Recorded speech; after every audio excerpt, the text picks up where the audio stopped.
कळवा प्रभाग समिती अंतर्गत साईनाथ नगर येथे नाल्याची सफाई करण्यात आली।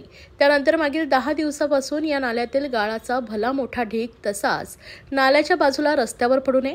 नुकत्याच झालेल्या अवकाळी पावसाने घाणेरडे पाणी पसरून परिसरात दुर्गंधी पसरली असून वाहनांच्या वर्दळीमुळे गाळ इतर ठिकाणी पसरलाय। याचा त्रास नागरिकांना होत असून हा गाळ तातडीने उचलावा अशी मागणी नागरिक करतायत। नाल्यातील गाळामध्ये अनेक घातक रसायने आणि जंतू असल्याने नागरिकांच्या आरोग्याचा प्रश्न निर्माण होतोय।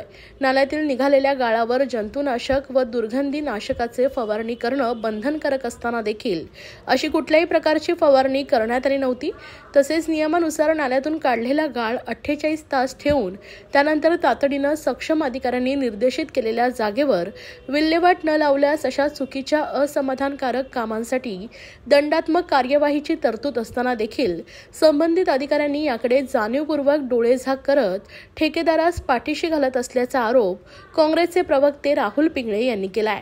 कळवा येथे रहदारीच्या रस्त्यावर रचून ठेवलेल्या भल्या मोठ्या गाळाच्या ढिगारामुळे दुचाकी वाहने घसरून होत असलेले लहान मोठे अपघात तसेच सुकलेल्या गाळाच्या ढिगावर लहान मुले चढल्यास विद्युत वाहक तारांना स्पर्श झाल्यास होणारी दुर्घटना, नालेसफाई दरम्यान पिण्याच्या पाण्याचे तोडलेले पाईप, काम करण्यासाठी कर्मचाऱ्यांना हँडग्लोव्ज, गमबूट सह इतर सुरक्षा उपकरणांचा अभाव या गोष्टींचं गांभीर्य कळवा प्रभाग समितीच्या सहाय्यक आयुक्त व मुख्य स्वच्छता निरीक्षक यांच्या निदर्शनास आणून दिले आहेत। यावेळी राहुल पिंगळे यांनी सदर ठिकाणी भेट देत हा संपूर्ण प्रकार उघडकीस आणलाय।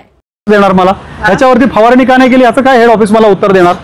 अंडरग्राउंड युटिलिटीज त्यांनी पाण्याची लाईन फोडली याला काय मनीष जोशी उत्तर देणार का मॅडम? कसं म्हणता हो तुम्ही? ते तुम्ही बोलले ना कुठे नेऊ टाका, डम्पिंगचा विषय कुठे टाका, हे साधे साधे प्रश्न आहेत ना की बाबा हा 48 तासापेक्षा जास्त वेळ का ठेवला, 10 दिवस तुम्ही का ठेवला इथे, याचं उत्तर हेड ऑफिस कसं देणार हो?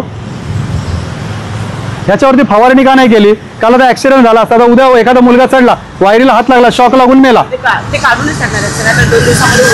याचं हेड ऑफिस उत्तर देणार? याचं उत्तर असं नाही हो। तुम्ही बघा असं चाल ढकल करू नका, त्यांच्यावर आहे यांच्यावर आहे मॅडम, मला ठोस उत्तर पाहिजे की याची उत्तर कोण देणार?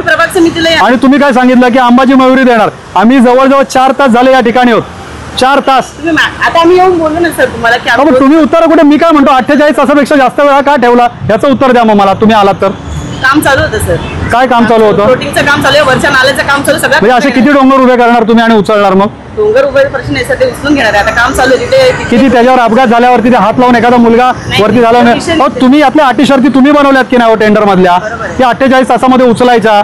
मग तुम्ही ठेकेदाराची बाजू घेऊन आम्हाला सांगताय का हो? बाजू नाही घेते, पण मी तुम्हाला 10 दिवस आहे ना हो, 10 दिवस मॅडम, 1 दिवस एक्स्ट्रा आपण समजू शकतो। कारवाई करा ना, ठेकेदार कारवाई करायला रवी थांब जरा, 10 दिवसापेक्षा जास्त वेळ झालेला आहे असं नाही। तुम्ही त्याच्या बाजूने त्यांनी का तिथे फवारणी केली नाही? अरे नागरिक म्हणून आम्ही तुमच्याकडे आलो, तुमच्याकडे अपेक्षेने की तुम्ही काय कराल, तुम्ही सगळं त्याचंच आम्हाला सांगताय, तुम्ही आमच्यासाठी काय करणार ते सांगा। आता या सगळ्या गोष्टी सांगितल्या त्याच्यावर तुम्ही काय करणार? अंबाजी मयुरी मॅडमने तुम्ही काय सांगणार? त्याच्या आमची काय उत्तरं देणार? आता तुम्ही मला सांगताय 4 तासापासून मयुरी मॅडम येत आहेत, त्या दौऱ्यावर आहेत। आता एवढा क्रिटिकल प्रश्न तयार झाला, 100 लोक या ठिकाणी जमा झाले, त्या लोकांसाठी ते येऊ शकत नाही, याची उत्तरं देऊ शकत नाही। ह्या अंबाजी मयुरी मॅडमकडे 5 प्रभाग समिती आहेत आणि या अंबाजी मयुरी मॅडमकडे मी 10 दिवसापूर्वी गेलेलो आणि हे प्रश्न त्यांना सगळे विचारलेले होते, त्यांनी उडवाउडवीची उत्तरं दिली त्यांच्या त्याला आम्हाला माहिती नाही म्हणे, जा तिथे महापालिकेमध्ये आणि जाऊन तुम्ही वरिष्ठांना विचारा। आणि अशाच पद्धतीची परिस्थिती यांच्या कळवा प्रभाग समितीमध्ये, आणि या मॅडमकडे 5 प्रभाग समित्यांचा चार्ज आहे, याची ठोस उत्तर यांनी दिली पाहिजे। 10 दिवस कचरा इथे का पडू नये, याच्यावरती औषधांची फवारणी का केली जात नाही, किंवा अंडरग्राउंड युटिलिटी विजेच्या काही लाईटी त्यांनी तोडल्या असतील, काही पाण्याचे कनेक्शन तोडले असतील, ते जोडले पाहिजे, ते या ठिकाणी तोडलेले आहेत। काम करणाऱ्या लोकांकडे का ग्लोव्ज नाही आहेत या ठिकाणी, सेफ्टी इन्स्ट्रुमेंट ते का नाही आहेत? आणि परत आलेले अधिकारी काय सगळे आम्हाला ते यांची बाजू घेऊन सांगतायत, नाही ते करणार आहेत, ते अरे केलं का नाही हे सांगा, करणाऱ्याचा काय विषय आहे?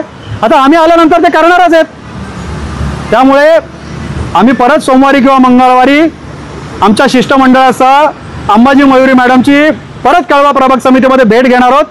5 प्रभाग समित्यांचा चार्ज त्यांच्याकडे आहे, नाहीतर आम्हाला नाईलाजानं म्हणायला लागेल की या नालेसफाई नाही तर ही हात सफाई चालवली आहे आणि याला महानगरपालिकेच्या सहकार्याने या ठिकाणी चालू आहे। तुम्ही जर जनतेचं ऐकत नसाल तर